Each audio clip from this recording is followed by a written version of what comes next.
So yeah, we've been pretty steadily exploring this text, and with some really good dad jokes added in, mind you. Well, that might be the low jung sayings where the bangers are. But yes, this way of abiding, we've been unpacking it, and it's a powerful text. And let's get back to the root verses here. If you want information on the text, just look in the description, okay?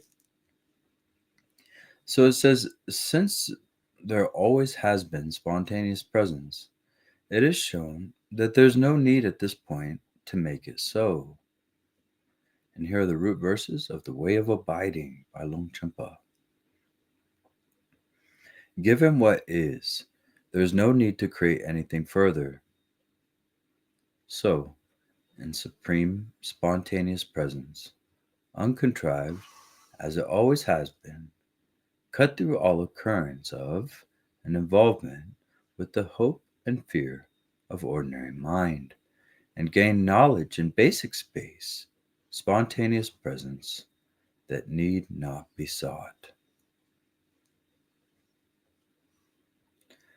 Now, I used to go a little bit harder on this translation. I remember being picky about some of these words. Nowadays, I'm loosening up a bit about this stuff, but this passage could have more accuracy. It says, cut through all occurrence of an involvement with the hope and fear of ordinary mind, so your conditioned mind, and you don't gain knowledge in basic space. That would be utterly ridiculous and contrary to the essence of the Dharma. Did you gain wisdom or fabricate wisdom of the basic space? No. Your confusion, your conditioned confusion falls away, and there's the realization, the wisdom there. So that's not my preference. Richard Barron has a few writing styles that I don't favor, but it's totally fine. It's still an amazing job translating. So it says, gain knowledge in basic space, spontaneous presence that need not be sought. Dougal. I'm not going to read that comment out loud. But,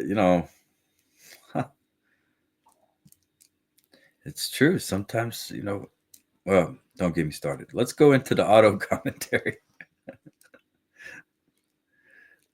But it's interesting, you see a lot of authors, translators, etc., that aren't immersed into the practice. And this practice actually has immense depth, from dream yoga to sky gazing, all these complementary practices so that you can familiarize with the view. And this lucid part of your mind, for example, when you look up at the clouds and they stop moving, you can notice that part of your mind that gets involved with the clouds. And when that relaxes, they start moving again. So you can actually watch how your mind crystallizes, reifies. How it can stop and start motion.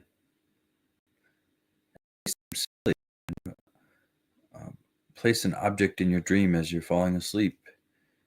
All these things may seem silly, but you're getting into the full spectrum of your mind, which typically gets ignored. So here Longchen says, with the sun as a given, its radiance need not be purposefully created. Similarly, with awareness as a given, it is already ensured as Dharmakaya, and so no need not to be accomplished after the fact through effort. Right?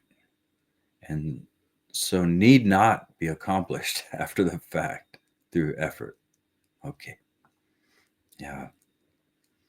The all-creating monarch states, without deliberately settling, without thinking, and without requiring anything, abide naturally in non-conceptual evenness. Since this has always been so, The mind of effort does not pertain. Any abiding in that supreme bliss constitutes the heart essence of all phenomena. And the evenness starts to take place when we can allow the motion of our experience of our mind to be without our constant involvement in psychoanalysis and all the stuff that we do. If you can manage to leave these happenings alone, then there's a great evenness.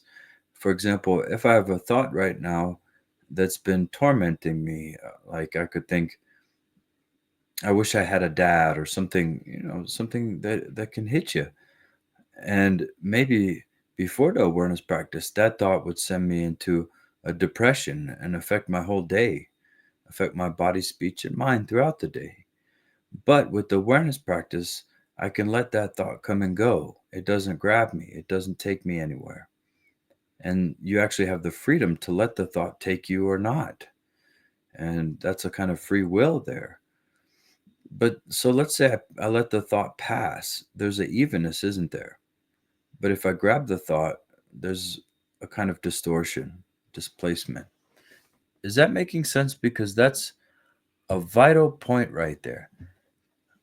Everybody know that viscerality, that texture difference of grabbing a thought and letting a thought come and go.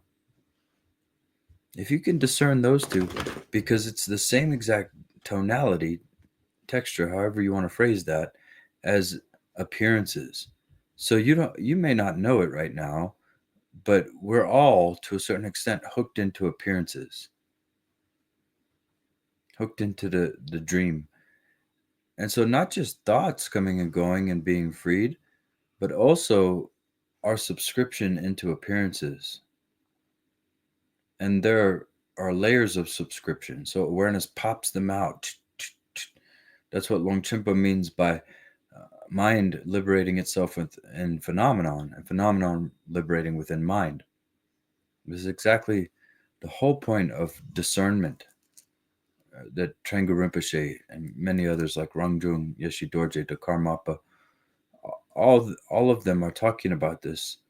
And so if you can notice when something enters your airspace, your mind is like space. It's wide open, naturally clear. And then the second something gets you, you know it. Whether you stub your toe and now you're thinking about that and you're compartmentalized. Maybe you hear some dogs barking. It could be anything. But you can compartmentalize into the bodily sensations and all this kind of stuff as well.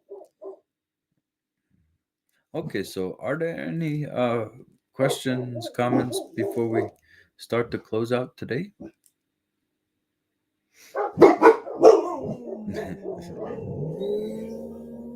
Apparently so.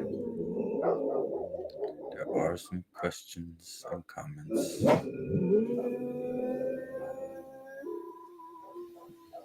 Scooby Dorje has a comment. Oh, he's got the sweetest towel. He's a blues singer. Yesterday, a pigeon popped on my trousers. Oh, pooped on my trousers. I cleaned it away, but for quite a while, my mind was holding that. The poop thing with the real thing, even when not there anymore. Yeah, exactly like that, Yeshi. And just seeing that is quite powerful, actually. How your mind can be captivated. I managed to, and it's strange, like resolution happens. I managed to let the whole here thing go. And whenever it doesn't start, I'm fine. Even though, the animals are going to be cold, all that stuff. Then I figured out how to light it without the damn piezo ignition switch. So it's so strange. As soon as I let it go, a solution popped up. This happens all the time. But now I'll never have a problem with the heaters again because I figured out how to light them without that entire piezo setup, which is the ignition setup. Anyway, exciting times out here on the Mesa. I know you all are really keeping up with my 3-panel heater and the news about that. All right, everybody gonna be all right? Yeah, it's very free out here, that's for sure. But the isolation drives people crazy. Okay, so did I miss anybody? Everybody all right? Okay. So we'll end here then. Thank you, my friends, for joining today and hanging out with me as we continue to go through this way of abiding. It looks like we have the root verses for next time, and we shall continue. But today we're going to close up, and any merit, any realization or benefit from this gathering, their beings in this very presence, their suffering, we'll take a moment of silence to dedicate that to them.